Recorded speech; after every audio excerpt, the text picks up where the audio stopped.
आज की रात सबकी नींद उड़ाने वाली रात है। आज की रात वो है जो सबकी धड़कनों को तेज कर दे।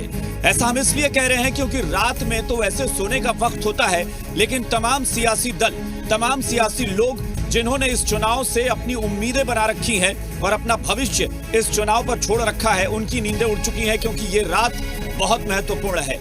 कल का दिन, कल का सूरज निकलेगा और उसके साथ ही निकलेगा बिहार के अगले 5 साल का भविष्य।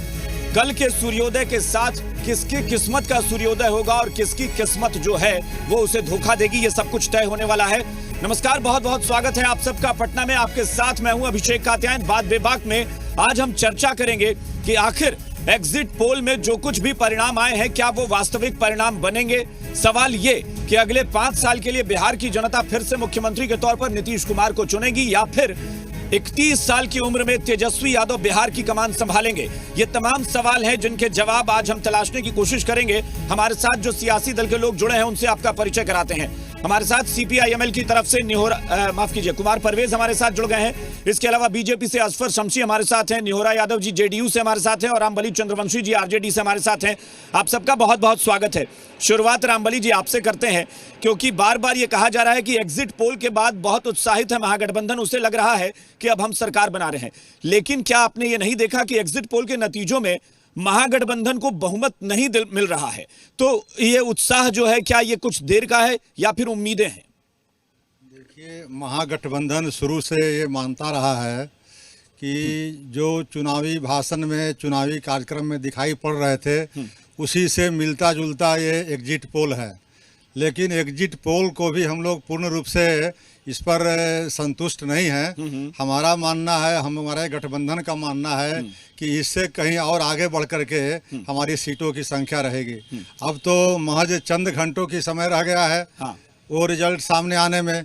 इसलिए जिनको भी अगर इस तरह का आप 15 साल के एंटी इनकम्बेंसी की बात कर रहे थे, फिर भी आपको जनता, ऐसा लगा नहीं कि जनता ने आपको, मतलब एग्जिट पोल के नतीजे के मुताबिक जनता ने आपको प्रचंड बहुमत दे दिया हो या एक तरफा जीत दी हो, ये अपने आप में चौंकाने वाली बात है। लेकिन आप जिस तरह से कह रहे थे कि 15 साल की इतनी बड़ी एंटी इनकम्बेंसी है, इतना लोग निराश हैं, नाराज हैं, तो क्यों नहीं ऐसा? नहीं, 15 सालों से जो काम नहीं हुआ उससे निराश तो लोग थे ही, इसमें कहीं दो मत नहीं है। इसका सबसे बड़ा प्रमाण था कि तेजस्वी प्रसाद यादव जी के या महागठबंधन के जो चुनावी भाषण होते थे उसमें बड़े चढ़ करके लोग शिरकत करते थे। और शिरकत कोई भाड़े पर बुला करके नहीं, बल्कि उसमें नौजवानों की एक बहुत बड़ी संख्या होती थी और नौजवान में जो उत्साह था वो देखने लायक था। और आप लोगों ने भी विजुअल कैद किया होगा अपने कैमरे में। तो ये मेरा, शायद मैं अगला सवाल यही पूछता। शमशी साहब खुद कह रहे हैं कि भीड़ बहुत ज्यादा रैलियों में आई, इसलिए लग रहा है कि उत्साह बहुत ज्यादा था तेजस्वी यादव के पक्ष में। प्लीज आप लोग माइक हाथ में ले लीजिए जी। क्या रैलियों में जुटी भीड़ से अनुमान लगाया जा सकता है? देखिए, ऐसा है कि कल रिजल्ट्स, फाइनल रिजल्ट्स आएंगे। हाँ। और मेरा मानना है कि जब रात है ऐसी मत वाली, तो शुभ का आलम क्या होगा।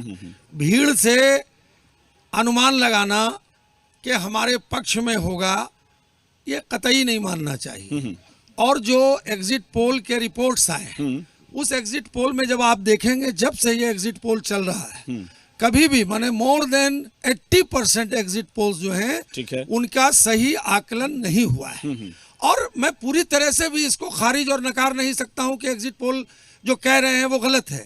लेकिन इतना जरूर है कि एनडीए की सरकार बनेगी। और जो साइलेंट वोटर्स हैं हमारे यहाँ, जो महिला सशक्तिकरण है, कहीं धड़कनें बढ़ी हैं और कहीं आपकी धड़कनें बढ़ रही हैं, वोट हम लोगों को मिला है। नहीं, लेकिन सच बताइएगा, क्या धड़कनें आपकी बढ़ गई हैं कि लग रहा है कि क्या होगा? नहीं, हम लोग पूरी तरह कॉन्फिडेंस क्योंकि आप 200 से ज्यादा का अनुमान जब लगा रहे थे, तब ऐसी नौबत क्यों आ गई कि ये कयास लगने लगे कि पता नहीं एनडीए की सरकार बने या ना बने, महागठबंधन सरकार बना ले? यानी ये नौबत तो आई कि आपको इतनी कड़ी टक्कर मिल गई। नहीं, बिल्कुल नहीं, ये तो स्पेकुलेशन है। हाँ। आप लोगों का और महागठबंधन वाले लोगों का। हाँ। लेकिन हम लोगों का मानना है कि कल जब फाइनल रिजल्ट्स आएंगे, तो एब्सोल्यूट मेजॉरिटी के साथ एनडीए सत्ता में ये काबिज ये जो कह रहे हैं शमशी साहब कि अभी भी इनको उम्मीद है कि ये प्रचंड बहुमत से सरकार बनाएंगे और बयान लगातार आ रहे हैं। अब पता नहीं इनको साइलेंट वोटर पर कहां से नजर आया, ये हम लोग अभी समझ नहीं पा रहे हैं। लेकिन जो दिखाई दिया, मैं एक उदाहरण देना चाहता हूं। पटना दीघा का आप कंस्टिट्यूंसी के यहाँ सभी लोग शहर में रहते हैं, जानते हैं, वहाँ पर कई बूथों पर 23% मतदान हुए हैं, कई बूथों पर 26% मतदान हुए। इसका मतलब क्या था कि वोटर्स में उत्साह लोगों के प्रति नहीं थी, और उनके वोटर्स नहीं, पहले तो ये तय हो जाना चाहिए ना कि आप कहते हैं कि ज्यादा मतदान है तो सरकार के खिलाफ, अब कम है तो भी कह रहे हैं सरकार के खिलाफ। नहीं, ये मैं नहीं कर रहा, मैं कुछ बूथों पर जिनकी किसी भी बूथ पर, किसी भी बूथ पर नहीं कर रहा हूँ ना, ये एवरेज नहीं कर रहा हूँ। हाँ। कुछ बूथों पर जहाँ इनके समर्थक थे, हाँ। जहाँ इनके वोटर्स अधिक संख्या में थे, उन वोटों पर, उन बूथों पर वोट देने लोग नहीं गए। अब ये कुमार परवेज साहब, अब ये इस तरीके से तय कर लिया जाएगा कि किस बूथ पर किसके समर्थक थे, वहां वोट कम पड़ा है तो एनडीए हार जाएगा, यहां ज्यादा पड़ा है तो महागठबंधन जीत जाएगा। नहीं, आप सवाल हमसे क्या कर रहे हैं, सो बताइए। यही कि इस तरीके से तय आप करते हैं क्या कि बूथ पर किसके समर्थक ज्यादा थे, हम उससे अनुमान लगा लें? देखिए, दो बातें हैं पूरे चुनाव प्रक्रिया में। एग्जिट पोल पर जो आप चर्चा कर रहे हैं वो अपनी जगह पर है। मेरा कहना है कि पूरी चुनाव की प्रक्रिया देख लें तो उसमें भाजपा और जदयू के लोग कहीं टिके ही नहीं, और नीतीश जी का जो पूरा चेहरा उतरा हुआ था वही प्रमाण है कि उनका क्या कल होने वाला है, बिहार में कल क्या होने जा रहा है। उन्होंने क्या नहीं कहा, भीड़ जुट रही है, वोट में नहीं बदलेगा। अंत में उन्होंने कह दिया कि अब यह मेरा आखिरी चुनाव है, इस बार जिता दीजिए। तो ये हताशा, निराशा, हर तरह का कुचक्र, दुष्चक्र और ज्यादा भीड़ जुटना इस बात का प्रमाण है कि वो वोट में किया। ज्यादा भीड़ जुटना इस बात का प्रमाण है कि आपको नरेंद्र वोट मिल रहे मोदी हैं। की रैली में जब लोग जुटते थे तब तो आप ही लोग दिखाते तो 2015 में भी नरेंद्र मोदी की रैली में लोग जुटे थे, लेकिन बीजेपी हारी थी बिहार में। इसलिए यह कोई सवाल नहीं है, ये कल दिख जाएगा। अरे भाई, कोई एक ही चीज होगा ना, ऐसा थोड़ी ना, चित भी आपके, पट भी आपके, ऐसा थोड़ी ना होता है। इस पर कोई बहस नहीं, नहीं है। कैसे नहीं है बहस? आप फिर आपने कैसे कहा कि मुख्यमंत्री ने कह दिया कि भीड़ जुट रही है, वोट में नहीं बदलेगा? अरे तो मुख्यमंत्री का अपना विचार होगा। तो फिर आपको क्या लगता है, आपको क्या लगता है वोट में बदलेगा या नहीं बदलेगा? मैं तो कह रहा हूँ कि रिकॉर्ड तोड़ बहुमत आने वाला है। आप नरेंद्र मोदी से तुलना कर रहे हैं तो नरेंद्र मोदी को 2015 में वोट नहीं मिले। महागठबंधन को आप लोग जो उम्मीद कर रहे हैं, सुन लीजिए मेरी बात, क्या वाकई उससे रिकॉर्ड तोड़ बहुमत आने वाला है, उसमें क्या वाकई निराशा है नेताओं में, एनडीए के नेताओं में? नहीं, एनडीए के नेताओं में निराशा नहीं है। कात्यायन जी एक बात बताते हैं, 110 से लोग हैं अभी तत्काल एमएलए, और 120 या 22 दिखा रहा है, तो बहुत बढ़त नहीं इनका बता रहा है। दूसरी बात हम कहना चाहते हैं कि जब हम मजदूरी किया है बिहार में तो मेहनताना मुझको मिलेगा। ये कहते हैं मुख्यमंत्री जी के चेहरे उदास हो गए। आज क्या हुआ, अब तो तेजस्वी जी का जन्मदिन था, किस प्रकार घर में बैठकर चिंतन कर रहे थे। जब पूरे बिहार का रिपोर्ट इन लोगों को पास आया तो किस प्रकार चिंतन और चिंतित थे, वो बिहार कल बता देगा। आप लोग जवाब दे सकते हैं अगर आपको लग रहा है किसी बात पर जवाब देना है। एक बात और बताते हैं कि देखिए, लाख लोग भ्रम पैदा कर दें या एग्जिट पोल जो आया है, लेकिन आरजेडी कह रही है कि हम धैर्य के साथ इसको स्वीकार कर रहे हैं, इसलिए हम उत्साहित अति नहीं है। नहीं, धैर्य, आरजेडी और धैर्य संभव ही नहीं है। आप देखिए, थोड़ा सा जब हल्ला हुआ, आरजेडी की सरकार बनने वाली है, सड़कों पर कैसे लोग करने लगे, ये संभव नहीं है। घर में रहे आरजेडी और तेजस्वी जी आज घर में रहे, उन्होंने कोई उत्सव नहीं मनाया, इसके आधार पे कह रहे हैं कि नीतीश जी कल चुनाव जीत रहे हैं। क्या बात है भाई? नहीं, आधार तो में हमारे समझ में नहीं आता है। आपकी सरकार ने, सुनिए, जदयू की सरकार ने फुलवारी में चले जाइए, हमारे कार्यकर्ताओं पर हमला किया और ये कहते हैं जंगल राज कह रहे हैं। मधेपुरा में तो भाजपा वाले जंगल राज, सुपर जंगल राज बनाए हुए हैं, सुपर जंगल राज बनाए हुए हैं। पीटा ये सिवान में इन लोगों ने 15 साल से आपकी सरकार है, 15 साल से आपकी सरकार है, आपकी सरकार अब जा रही है, इन लोगों ने खत्म हो गई आपकी सरकार। इसलिए मेरी सरकार नहीं खत्म होगी, आपके जो महागठबंधन है पूछ रहे हैं लोगों से, ये बताइए कि क्या पैमाना होना चाहिए रैली में भीड़ जुटना, क्या सरकार बनने की गारंटी होती है? जी नहीं, सरकार बनने की गारंटी बिल्कुल नहीं होती है, क्योंकि 2015 में भी प्रधानमंत्री बहुत जगह रैली किए थे, लेकिन वो सीट हार गई। लालू जी भी रैली करते थे तो लोग सुनने जाता है, अगर कोई कॉमेडियन है उसको सुनने जाएगा। लालू जी कॉमेडी करते थे, लोग जाते थे सुनने, लेकिन जरूरी थोड़ी है कि वो सीट वो जीत ही जाए। आपको क्या लगता है कि एग्जिट पोल कितना सही होगा? मेरा मानना है कि बीजेपी की सरकार बनेगी और बीजेपी का मुख्यमंत्री बनेगा। आप बताएं। देखिए, हम एक नए यूथ वोटर हैं, ठीक है ना। तो मेरा सवाल बीजेपी के प्रवक्ता अजमत हमीद सर से है कि हम कैसे बीजेपी पर भरोसा करें। एक तरफ बीजेपी कहती है सबका साथ सबका विकास, हम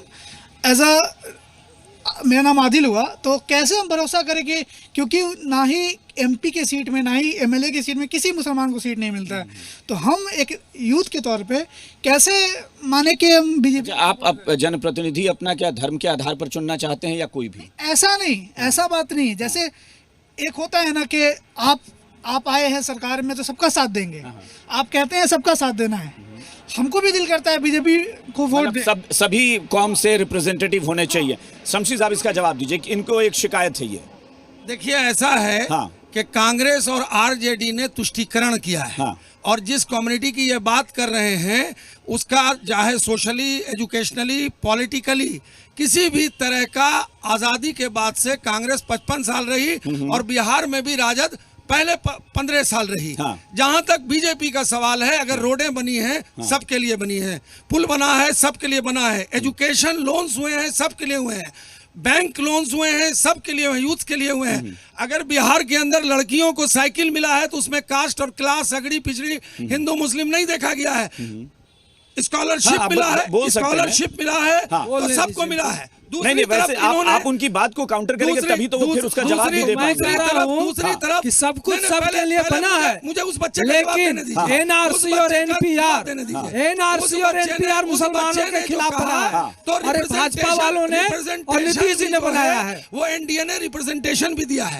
एनडीए के बहुत सारे माइनॉरिटी कैंडिडेट एमपी में भी थे और एमएलए भी थे। कुछ और भारतीय जनता पार्टी ने राज्यसभा में मुख्तार अब्बास नकवी साहब को बनाया है। सभी चैनलों ने दिखाया कि महागठबंधन को बढ़त है और एमजे अकबर को जब तेजस्वी यादव ने अपने पार्टी के उनके जो प्रदेश अध्यक्ष उन्होंने अपने कार्यकर्ताओं से अपील की कि हर्ष में आपको फायरिंग नहीं करना। ये हर्ष फायरिंग क्या होता है जहन में, तो अभी से हम लोग के दिल में डर आ गया एग्जिट पोल देख के। अगर ये नतीजे में तब्दील होते हैं तो पता नहीं किसका मर्डर शुरू हो जाए। जब हर्ष फायरिंग पे आप अपील कर रहे हैं कि हर्ष फायरिंग नहीं करे तो आपको तो ये तो चिंता है जी।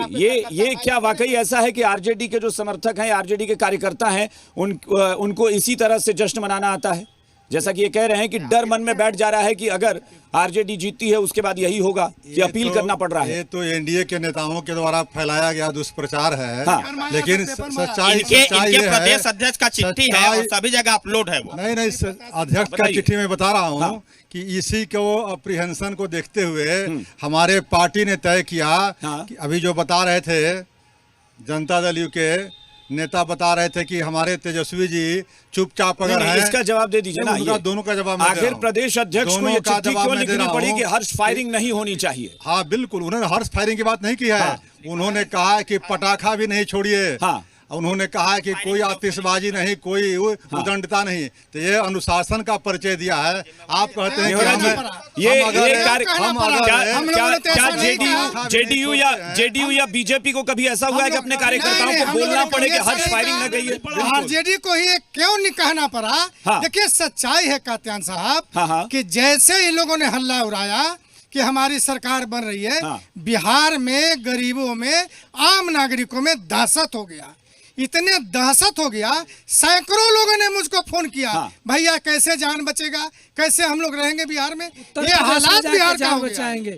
उत्तर प्रदेश में उत्तर प्रदेश में मत जाइए। लेकिन अभी जो रामबली जी से जो समझना ना, आप बिहार का बताइए ये बात क्यों कहना पड़ा मुझे? अरे तो वही बताइए ना, क्या बीजेपी या जेडीयू को कभी कहना पड़ा कार्यकर्ताओं को कि हर्ष फायरिंग मत कीजिए? नहीं है, तब लगाइएगा, गलत व्याख्या मत करिए। हमने भी चिट्ठी पढ़ी है, हमने भी लेटर पढ़ा है, उसमें यही है भाजपा जदयू वाले इसको जंगल राज से जोड़ेंगे, इसको जंगल राज से जोड़ना शुरू अभी से कर दिए।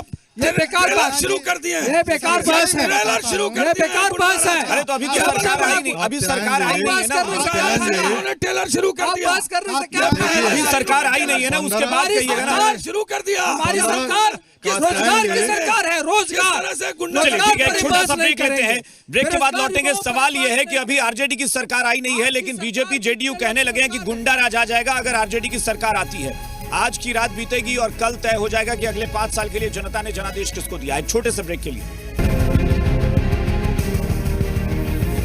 और बात ये हो रही है कि जो सरकार बनेगी वो सरकार किसकी होगी, वो किनकी बातों को ज्यादा सुनेगी। जो युवाओं की बेरोजगारी का जिक्र हो रहा है उसको लेकर भी बात हो रही है। महिलाओं की सुरक्षा एक बड़ा मुद्दा है, जरूर उस पर भी बात करेंगे। एक महिला हमारे साथ हैं, उनसे पूछेंगे। आप बताइए कि चूंकि अब सरकार कल बनने वाली है, कि मतलब कल तय हो जाएगा किसकी सरकार बन रही है, आप क्या सोचती हैं? जी, मैं कहना चाहती हूँ कि आज तक जितने भी मुख्यमंत्री बने, तो जो भी स्थिति रही, नीतीश कुमार पहले ऐसे मुख्यमंत्री थे जिन्होंने महिलाओं के लिए इतने सारी योजनाएं लाए, चाहे वो 50% आरक्षण हो, चाहे सरकारी नौकरी में 35%, जिसका नतीजा हुआ कि जो महिलाएं घर के गांव में जो घर का चौखट नहीं लांग पाती थी, उसके सपनों को उन्होंने उड़ान दिया। आपको लगता है कि अब भी महिलाएं उनके लिए करेंगी? बिल्कुल बिल्कुल। और महिलाएं अगर वोट करती है तो एक साइलेंट वोट होता है। महिलाएं, अच्छा, महिलाओं की सुरक्षा कितना बड़ा मुद्दा था इस बार चुनाव में? बहुत बड़ा मुद्दा है, क्योंकि अभी जिस तरह से आपका रुझान आ रहा है, जो एग्जिट पोल आ रहे हैं, तो महिलाओं के अंदर एक डर हो रहा है कि हम लोग रात में कैसे निकलेंगे। अभी ऐसा वाकई, अच्छा आपको क्या लगता है वाकई एक डर का माहौल बन जाता है? डर का माहौल तो बनता ही है, इसमें कहीं किंतु परंतु नहीं। अगर सरकार में आगे पीछे होती है तो आज हम व्यापारी हैं, और 15 साल पहले मैं देख चुका हूँ, एक व्यापारी पूरा समा हुआ रहता है कि अगर वो दोबारा सरकार में आगे गलती से, वैसे आना नहीं है, गलती से अगर पूरा व्यापारी जो है पूर्ण रूपेण अपना धंधा पानी समेट करके चुप कर बैठ जाए, कहीं और चला जाए। ये राम चंद्रवंशी जी, वाकई ये बड़ा मुद्दा है कि क्या वाकई महिलाओं को या व्यापारियों को लगता है कि आरजेडी शासन में उनके लिए जगह नहीं होगी? देखिए, महिलाओं की सुरक्षा की जहाँ तक बात है, हाँ। आपने बगल में देखा मुजफ्फरपुर का जो कांड हुआ था, महिला रेप कांड, उससे भी बड़ा कोई शर्मसार कर देने वाली घटना हो सकती है? चंपा विश्वास पे बोलिए, शिल्पी गौतम पे बोलिए, उसकी चर्चा नहीं होती। आपके शासन काल आज में, अगर आपके शासन काल में 90 के दशक में आपको ले जाना चाहता हूं, जब एक IAS की बीबी चंपा विश्वास जो कि एक दलित परिवार की थी, उसके साथ लगातार बलात्कार हुआ और FIR तक दर्ज नहीं हुआ। लालू जी के पास, यानी आप 90 की बात नहीं कीजिए। लोगों का कहना है कि आप एक शेल्टर होम का मामला उठा रहे हैं, लेकिन पर्टिकुलर केस का नहीं। शिल्पी गौतम हत्याकांड लोगों को याद है, लोगों को चंपा विश्वास के साथ हुई घटना याद है। शिल्पी जैन बलात्कार हत्याकांड। बिल्कुल। अभी हमारा दल के मुखिया ने अगर लिख दिया अध्यक्ष ने, हाँ। कि आप अशिष्ट व्यवहार नहीं कीजिए, हाँ। शिष्ट व्यवहार कीजिए अपने कार्यकर्ताओं से, हाँ। कार्यकर्ताओं की संख्या राजद में लाखों में नहीं करोड़ों में है, हाँ। तब आपने चर्चा कर लिया। लेकिन देखिए, ऐसा नहीं है कि इससे पहले इस तरह के खत जारी, ऐसा नहीं है। चंद्रवंशी जी, इससे पहले ऐसा नहीं है कि किसी पार्टी ने बोलना पड़ा अंदर आइए, आप इधर आइए, ये इधर लोग आइए। केवल एग्जिट पोल से ही गुंडागर्दी कर। उनको रखने की बारी आई तो मनी यादव किस चीज का आरोपी है उनको पता है बढ़िया से, तो उनसे आम जनता क्या सोचती, 10 लाख नौकरी कैसे? ठीक है, लेकिन हाँ, मैं आ रहा हूँ, उधर भी आ रहा हूँ। लेकिन मेरा सवाल ये था कि दूसरी पार्टियों ने भी कई मौकों पर ऐसे खत जारी किए हैं, लेकिन कहीं भी ये जिक्र नहीं हुआ है कार्यकर्ताओं के लिए कि आप फायरिंग मत कीजिए। ये नौबत क्यों आई? बड़ा सवाल है ये। दूसरे पार्टी के जो लोग चर्चा कभी लिखते हैं क्या? किसी भी खत में मुझे नहीं याद है कि कभी फायरिंग का जिक्र हुआ हो कि फायरिंग मत कीजिए। उतने कार्यकर्ता उनके नहीं हैं, और वो कत्ल भी करते हैं तो उनकी चर्चा नहीं होती, लेकिन हम लोग अच्छा, यानी आपको लग रहा है कि बीजेपी जो कह रही है कि हम देश की सबसे बड़ी पार्टी, उससे ज्यादा कार्यकर्ता के बारे में आज 15 साल की बात कात्यायन जी क्यों होती है? ठीक है, अगर हाँ। राष्ट्रीय जनता दल के नेता आदरणीय तेजस्वी जी ने मुद्दा रखा है किसानों का, मुद्दा रखा है विद्यार्थियों का, आज विद्यार्थी की समस्या है कि 3 साल में जिसको ग्रेजुएट करना चाहिए वह 5 साल में कर रहा है। आपके समय ऐसा नहीं था, आपके समय ऐसा नहीं था, आपके समय ऐसा था कि नहीं? आपके समय नहीं था। कैसी बात करते हैं? 3 साल का ग्रेजुएशन 5 साल में तब भी हुआ करता था। कैसी बात आप करते हैं? इनसे पूछिए राजवल्लभ यादव के बारे में, अरुण यादव के बारे में जो नाबालिग बच्चे के साथ बलात्कार किए। मुजफ्फरपुर वाले आप चुप रहिए। मैं भी इसी बिहार से, मैंने भी शिक्षा ग्रहण की है, मैं भी इसी जगह का पढ़ा लिखा हूं। मैं आज की बात कर रहा हूं। नहीं, मैं 15 साल पहले की बात कर रहा हूं। आप तुलना अगर कर रहे हैं तो दोनों का करिए ना, दोनों का करिए। क्या 2005 से पहले 3 साल की डिग्री 5 साल में नहीं होती थी? और बिहार लोकसेवा आयोग में हर साल परीक्षाएं हो रही है। क्या हुआ था? एक माइक छोड़िए। जेडीयू प्रवक्ता महोदय से मैं यही कहना चाहूंगा कि जो स्टूडेंट पढ़ रहे हैं, चाहे ITI, पॉलिटेक्निक, बीटेक कुछ भी कर रहे हो, उन्हें पढ़ने वालों को सबको स्टूडेंट क्रेडिट कार्ड देना चाहिए। इसमें उम्र का बॉन्ड कहाँ से आता है? जी, चलिए, आपका अच्छा सलाह है। सरकार बनने दीजिए, इस पर हम लोग विचार करेंगे। 15 साल से किसकी सरकार है? 15 साल सरकार यही तो नहीं जवाब दे सकते।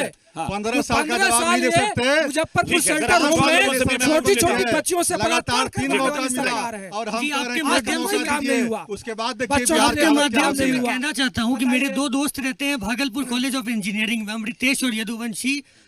तो वहाँ बहुत अव्यवस्था है हॉस्टल में। तो मेरा सवाल है सभी लोगों से कि जिनकी भी सरकार बनेगी, वहाँ बेड पे नाली के कुत्ते हॉस्टल में बैठे रहते हैं, सुगर लोटा करते हैं कैंपस में। तो जिनकी भी सरकार बनेगी व्यवस्था ठीक होगी। पढ़ाई भी बहुत वहाँ खराब है, टीचर ठीक से पढ़ाते नहीं है, बाहर ट्यूशन लेते हैं लोग। तो जिनकी भी सरकार, व्यवस्था आप अच्छी चाहते जी हम ठीक है, व्यवस्था अच्छी चाहते हैं। कुछ और लोगों से पूछते हैं। जी आप बताइए क्या मुद्दा है आपके हिसाब से, क्योंकि अब तो सरकार कल तय हो जाएगी कि किसकी बन रही है, लेकिन कुछ लोग कह रहे हैं कि आरजेडी शासन काल अगर आ गया तो फिर से वही डर का माहौल होगा। भाजपा वाले कह रहे हैं, सुनिए भाजपा वाले कह रहे हैं इसको सुधार लीजिए। ये जो लोग जो बोलते हैं जदयू वाले बीजेपी वाले, ये बिल्कुल गलत बोलते हैं। और बिहार को इन्होंने दिशा दशा, ये यहाँ के बिहार के लोगों को गुमराह किया है। ये 15 वर्षों में ये पिछली सरकार को बार बार ये दोहराते हैं।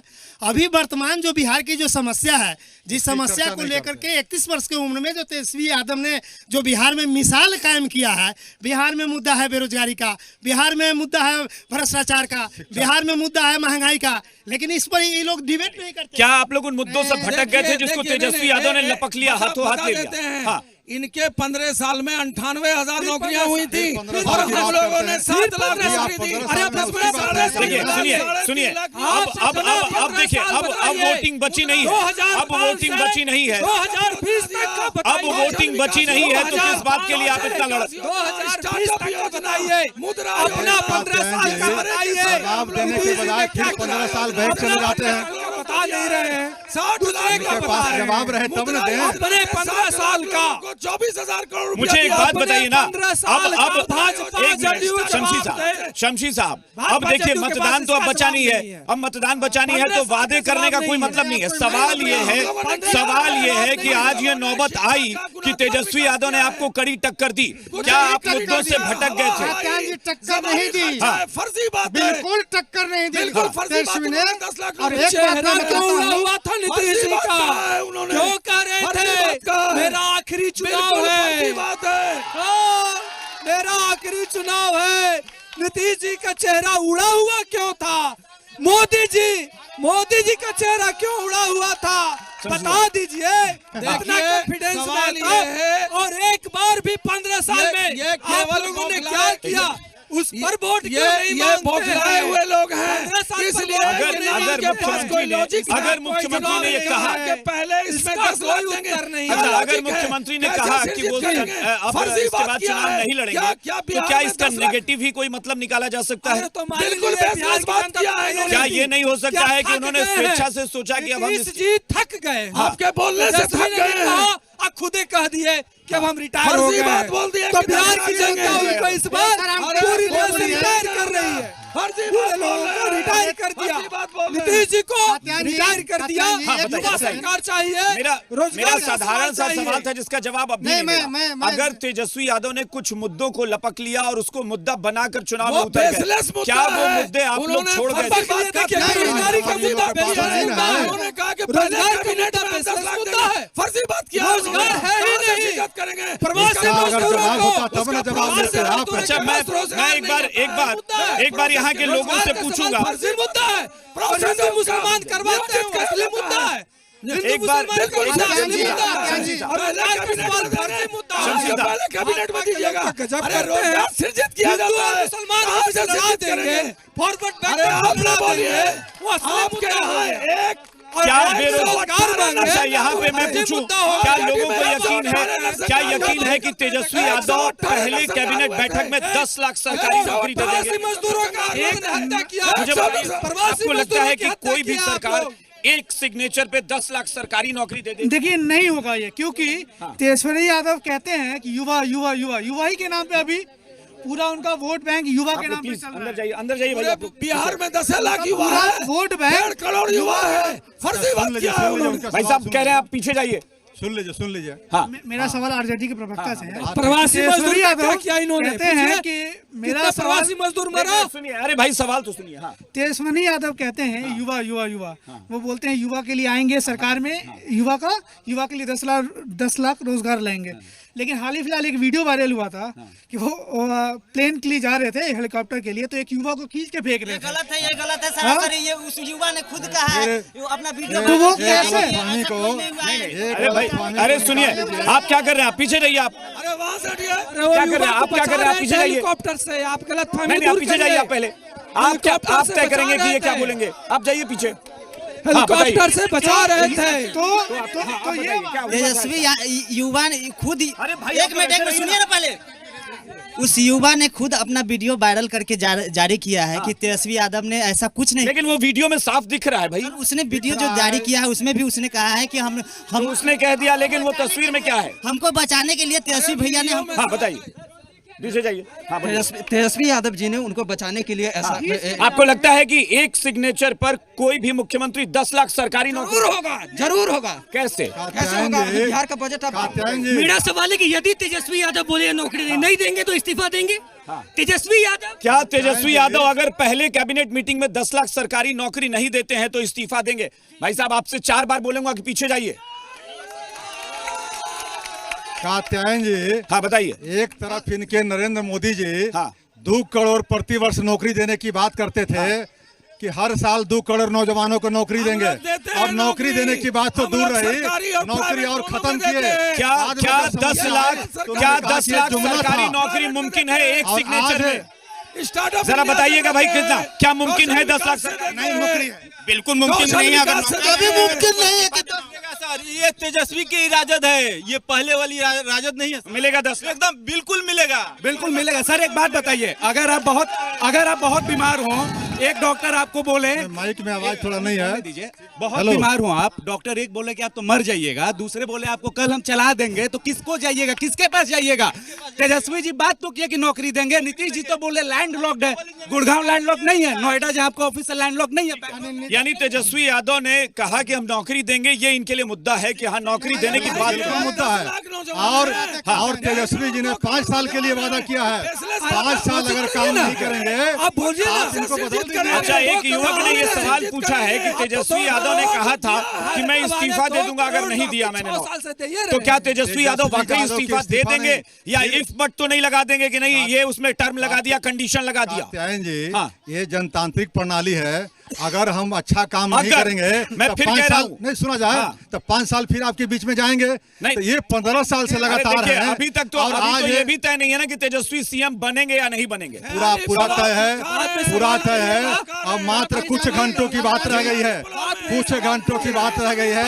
ये पुलाव पका सकते हैं लोग। कात्यायन जी, एक मिनट, हाँ बताइए, आप कुछ कह रहे हैं? मैं कह रहा हूँ बोले दीजिए आप कंफर्म नहीं है सर। एक मिनट, नहीं कंफर्म सर। अच्छा, कंफर्म तो आप भी नहीं है ना? आप नहीं है, चुनाव कोई परिणाम सवाल बात नहीं करिएगा। नहीं, अभी ये करिए, क्या भाजपा जदयू ने हाँ। 2 करोड़ रोजगार देने का वादा किया था, ये कह रहे हैं। हाँ। बिल्कुल 10 लाख का। देखिए सुन लीजिए इनका बात। 2 करोड़ रोजगार भाजपा के लोगों ने दिया। नौकरी नहीं आप बताइए, अभी देखिए कात्यायन जी, आप लोग बताइए, आप जनता बताने दीजिए। भाषण दे रहे हैं क्या? विकास योजना, युवाओं से पूछिए ना, मुद्रा पकौड़ा बेचने का रोजगार बोले थे मोदी जी। रोजगार मिला, सरकारी नहीं होती है। रोजगार मिला, हाँ मिला रोजगार। बात खत्म हो स्टार्टअप गई। इंडिया। अच्छा, कौशल ठीक है, खत्म हो गई। युवराज जी, मुद्रा आप खत्म बताइए, हो अब तो देखिए। गई। अब आप सुनिए, अब मेरी बात सुन लीजिए। अरे आ रहे हैं आपके पास, आ रहे हैं। चलिए, ठीक है। एक मिनट युवराज जी, ये बताइए, अब तो चूंकि देखिए अब तो वोटिंग हो चुकी है, वोटिंग हो चुका है, कल परिणाम आएंगे। आप बताइए कि क्या वाकई ये टेक्निकली या किसी भी वजह से मुमकिन है कि 10 लाख सरकारी नौकरी दे दिया जाए एक सिग्नेचर पर? थोड़ा सच्चाई मुझको बोलने दीजिए। हाँ, बताइए। 20 सेकेंड। सच्चाई हम लोग बिहार को जानना चाहिए, नए नौजवान हाँ। जान पाते हैं कि नहीं। हाँ। एक हम लोग मग्गा में कहावत कहते हैं कि दूध जलता है तो मट्ठा फूक के पीता है आदमी। तो दूध से जो मुंह जला है बिहार में, तो मट्ठा फूक कर लोग पीना शुरू किया है। और यही हाल, यही इसी के चलते आज बिहार अच्छी स्थिति में है। हम शिक्षा की बात उठी, मैं शिक्षक हूँ, प्रोफेसर रहा हूँ। साल साल भर 1 वर्ष तनख्वाह नहीं मिलता था। ठीक है। ये भुक्तभोगी हम हैं। आज तो ऐसा चीज नहीं है। 1-2 तारीख को मिल जाता है। पटना विश्वविद्यालय को आज तक केंद्रीय विश्वविद्यालय का दर्जा नहीं मिला। पटना विश्वविद्यालय को केंद्रीय विश्वविद्यालय का दर्जा डबल इंजन वाले नहीं दिए। डबल इंजन वाले नहीं दिए। मैं एक मिनट अरे भाई साहब क्या कर रहे हो? एक मिनट रुकिए। भाई साहब इस तरीके से बात करेंगे आप? कर रहे हैं भाई, इस तरीके से बात की जाती है। सुनिए, देखिए हमारे पास वक्त नहीं है। मैं सिर्फ ये बताऊंगा कि एक मिनट सुन लीजिए। 1 मिनट। अरे भाई साहब, डबल इंजन की सरकार ने ठीक है पटना विश्वविद्यालय को केंद्रीय विश्वविद्यालय का दर्जा नहीं दिया। ठीक है, दूसरी बात हो गया। 1 मिनट भाई सुनिए, हमारे पास वक्त। सुनिए मेरी बात, सुनिए। मैं सिर्फ इतना कह रहा हूँ कि देखिए, अरे भाई हर जिला में शमशी साहब प्लीज, शमशी साहब एक मिनट निहोरा जी, बस मैं इतना कहूंगा कि देखिए, शमशी साहब ने एक शेर से शुरू किया था। एक फिल्म का गाना है जो मैं 2 लाइन बताऊंगा कि एक बड़ा अच्छा सा गाना है कि साखिया आज मुझे नींद नहीं आएगी, सुना है तेरी महफिल में रत जगा है। तो आज की रात जागने वाली रात है, कल बिहार का भविष्य तय हो जाएगा। फिलहाल आखिर में मैं एक बार फिर पूछूंगा, हालांकि वोटिंग हो चुकी है, अब की बार किसकी सरकार? फिलहाल बाद में इतना ही। बने रहिए जी बिहार झारखंड के साथ। नमस्कार।